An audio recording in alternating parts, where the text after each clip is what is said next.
নমস্কার বন্ধুরা, চেটেপুটে চ্যানেলে আপনাদের সবাইকে স্বাগত। আমি একটা বাটির মধ্যে এখানে বেশ কিছুটা পরিমাণ দেখুন ফ্রেশ পুদিনা পাতা নিয়েছি, আর রয়েছে বেশ কিছুটা পরিমাণ ধনে পাতা। এছাড়া আমি আরো কিছু জিনিস নিয়েছি, যেরকম এখানে দুটো কাঁচা লঙ্কা, সামান্য 1 ইঞ্চি মতো আদা রয়েছে, এখানে রয়েছে একটু ঝুরি ভাজা। যদি আপনাদের কাছে ঝুরি ভাজা না থাকে সেক্ষেত্রে রায়তার বোঁদেও আপনারা ইউজ করতে পারেন। আর রয়েছে একটুখানি বিট নুন। এটা ছাড়াও আমি এটার সাথে আরো 2 টেবিল চামচ টক দই দিয়ে এটাকে আমি বেটে নিয়ে আসছি। এটা আমার তৈরি হবে একটা গ্রিন চাটনি। আমি আজকে আপনাদেরকে বানিয়ে দেখাচ্ছি ইনস্ট্যান্ট দই বড়া। বাড়িতে যদি হঠাৎ করে কোনো গেস্ট এসে যায় সেক্ষেত্রে কিভাবে ঝট করে আপনারা এটা বানিয়ে তাদেরকে দিতে পারেন সেটাই আজকে আমি আপনাদেরকে করে দেখাবো। চলুন এটা বেটে নিয়ে আস্তে আস্তে বাকি প্রিপারেশনটাও করে নিই। দেখুন, আমি এখানে 5টা ব্রেড নিয়ে নিয়েছি। আমি 5টা নিয়েছি, আপনারা আপনাদের বাড়ির লোক সংখ্যা অনুযায়ী এটাকে বাড়াতে পারেন। এক্ষেত্রে আমি কিন্তু সাইডটা কাটবো না, কোনো কিছু কাটবো না। এই গোটা গোটা ব্রেডেই আমি কিন্তু বড়াগুলো বানিয়ে ফেলবো। প্রথমে আমি দেখুন এই যে নিচে একটু জল রয়েছে, এটা প্লেন জল। একটা করে ব্রেড আমি নেব, এই জলের মধ্যে ভালো করে সোক করে নেব, নিয়ে এই হাতের সাহায্যে ভালো করে চিপে চিপে জলটাকে যতটা পারবো এরকম করে ফেলে দিতে হবে। দেখুন এরম ভাবে এটা নরম হয়ে গেল। এবারে ভেতরে আপনারা একটা কিশমিশ দিতে পারেন, একটা কাজু বাদাম দিতে পারেন, বা কিছু নাও দিতে পারেন। আমি যেরকম ভেতরে একটা কাজু বাদাম দিচ্ছি, দেখুন এই যে এরকম একটা কাজু বাদাম দিয়ে দিলাম। দিয়ে এবারে এটাকে আমি হাতের সাহায্যে এরকম গোল করে নিচ্ছি।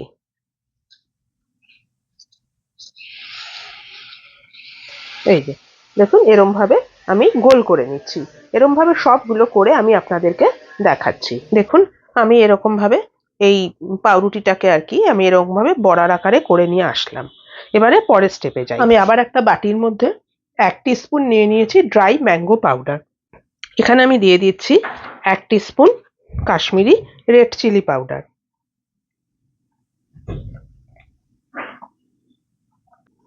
দিয়ে দিচ্ছি বেশ কিছুটা পরিমাণ বিট নুন, একটুখানি নর্মাল নুন, 1/2 টিস্পুন দিয়ে দিলাম তেঁতুলের পাল্প, দিয়ে দিচ্ছি একটুখানি ঝাল লঙ্কার গুঁড়ো।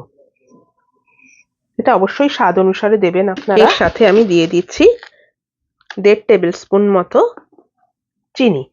আমি এখানে ব্রাউন সুগার দিলাম।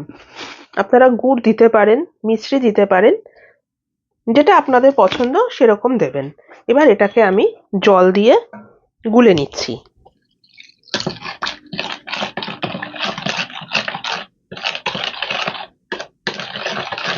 এটা আমার গোলা হয়ে গেছে। এবার এটাকে আমি আঁচে বসিয়ে একটুখানি ঘন করে নেব। আমি একটা সসপ্যানের মধ্যে আমি এই মিশ্রণটাকে ঢেলে নিলাম। এবার এটাকে আমি ক্রমাগত নেড়ে নেড়ে আমি একটু ঘন করে নেব। তাহলেই কিন্তু আমার তৈরি হয়ে গেল দই বড়ার স্পেশাল লাল চাটনিটা। এভাবে বানিয়ে দেখবেন, একদম দোকানে এইভাবেই বানানো হয়, টেস্টটা একদম ওই রকমই পাবেন। এটা কিন্তু ছেড়ে দিলে হবে না, ক্রমাগত এটাকে নাড়তে হবে। খেজুর, টমেটো এসব কিচ্ছু দেওয়ার কিন্তু কোনো দরকার নেই, এভাবেই বানাবেন। যখন পরিবেশন করবেন খেয়ে কিন্তু কেউ বুঝতেই পারবে না যে এটা আপনি ব্রেড দিয়ে বানিয়েছেন না বিউলির ডাল দিয়ে বানিয়েছেন। আস্তে আস্তে এখন তো গরম পড়েও আসছে, আর দই বড়া খেতে যে সত্যি কি ভালো লাগে গরমে, সেটা আর বলার অপেক্ষা রাখে না। আপনাদের কাছে যদি তেঁতুলের পাল্প নাও থাকে তাতেও কিন্তু কোনো অসুবিধা নেই, এই ড্রাই ম্যাঙ্গো পাউডারটা দিয়েই কিন্তু হয়ে যাবে। দেখুন অনেকটা ঘন হয়ে গেছে, ঠান্ডা হলে আরো একটু ঘন হয়ে যাবে। আমি আর একটু বাদেই এটাকে নামিয়ে নিচ্ছি। দেখুন এটা আমার হয়ে গেছে। এবার আমি ফ্লেমটা অফ করে দিচ্ছি। এটা ঠান্ডা হলে দেখুন কতটা ঘন হয়েছে, ঠান্ডা হলে আরো ঘন হয়ে যাবে। এবার এটাকে আমি নামিয়ে ঠান্ডা করে নিচ্ছি।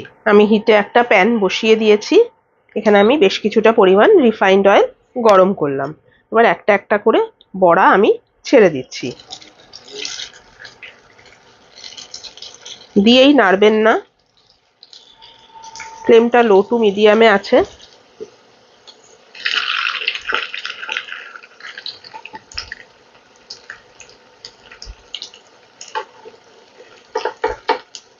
হালকা হাতে আমি একটু নাড়িয়ে দিচ্ছি।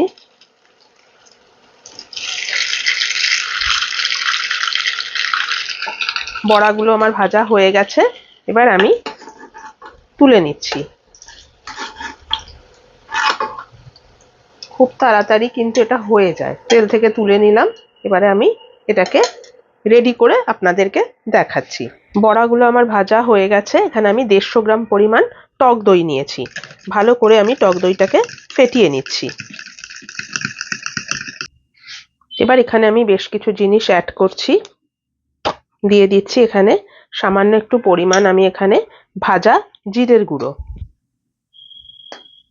একটুখানি দিয়ে দিচ্ছি চাট মশলা, একটুখানি দিয়ে দিলাম বিট নুন। অবশ্যই বিট নুনটা কিন্তু দেবেন, এতে কিন্তু ফ্লেভারটা খুব ভালো আসে। সামান্য একটুখানি পরিমাণ আমি দিয়ে দিলাম গুঁড়ো চিনি, ভালো করে মিশিয়ে দিচ্ছি। টেস্ট করে নেবেন, দইটা যত চটপটা হবে খেতে কিন্তু বেশি সুন্দর লাগবে। দইটা আমার একদম রেডি হয়ে গেছে। এবারে যে বড়াগুলো ভেজেছিলাম সেগুলোকে আমি নিয়ে আসছি। দেখুন আমি এখানে জল নিয়েছি, এখানে আমি একটু নুন দিয়ে দিয়েছি।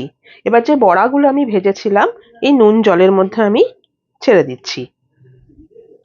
খুব বেশিক্ষণ রাখবেন না, এটা 3-4 মিনিট রেখে এটাকে জল থেকে তুলে নিতে হবে। তারপরে এটাকে পরিবেশন করতে হবে। চলুন এবারে কিভাবে এটাকে সার্ভ করতে হবে সেটা রেডি করি। দেখুন বড়াগুলো আমি জল থেকে তুলে আমি এই প্লেটের মধ্যে সাজিয়ে রাখলাম। এবারে আমি ওপর থেকে দইটা দিয়ে দিচ্ছি। দই বড়া যেহেতু দইটা কিন্তু একটু বেশি দিতে হবে। যারা যারা দই বড়া খেতে ভালোবাসেন, আমার মনে হয় ভালোবাসে এরকম লোকের সংখ্যা বেশি আছে, তারা কিন্তু অবশ্যই এটা দেখে কিন্তু ঝটপট বানিয়ে ফেলুন। দেখুন ওপরে এবারে যে পুদিনা পাতা ধনে পাতার যে গ্রিন চাটনিটা আমি বানিয়েছিলাম সেটা দিয়ে দিচ্ছি।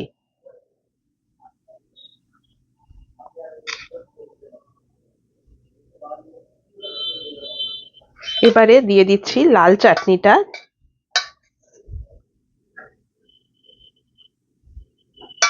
ভীষণ চটপটা এই চাটনিটা হয় খেতে। এটা আপনারা বানিয়ে কিন্তু ফ্রিজে 12 থেকে 15 দিন পর্যন্ত স্টোর করতে পারেন। যে কোনো মানে ফ্রাইড আইটেম খাওয়াতে এটা কিন্তু দারুণ লাগে। এবার দিয়ে দিচ্ছি একটুখানি ভাজা জিরের গুঁড়ো,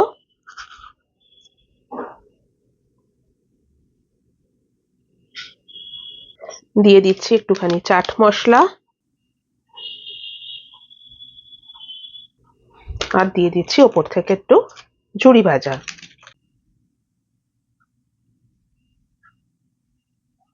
দেখুন একদম দোকানের মতো রেডি হয়ে গেল ইনস্ট্যান্ট দই বড়া। আপনারা অবশ্যই কিন্তু এরকম ভাবে একবার বানিয়ে নিন, দেখবেন সত্যিই কিন্তু বুঝতে পারবেন না যে এটা ব্রেড দিয়ে বানানো হয়েছে। তাহলে বন্ধুরা কেমন লাগলো আমার আজকের এই রেসিপিটা অবশ্যই কিন্তু আমাকে কমেন্ট করে জানাবেন। আমার এই রেসিপিটা যদি আপনাদের পছন্দ হয়ে থাকে তাহলে প্লিজ আমার চ্যানেলটিকে সাবস্ক্রাইব করে একটা লাইক করে আমার পাশে থাকবেন। আর যদি ফেসবুক থেকে দেখেন আমার পেজটিকে ফলো করে নেবেন। আজ তাহলে চলি, আবার চলে আসবো অন্যদিন নতুন কোনো রেসিপি নিয়ে। সুস্থ থাকবেন, ভালো থাকবেন, নমস্কার।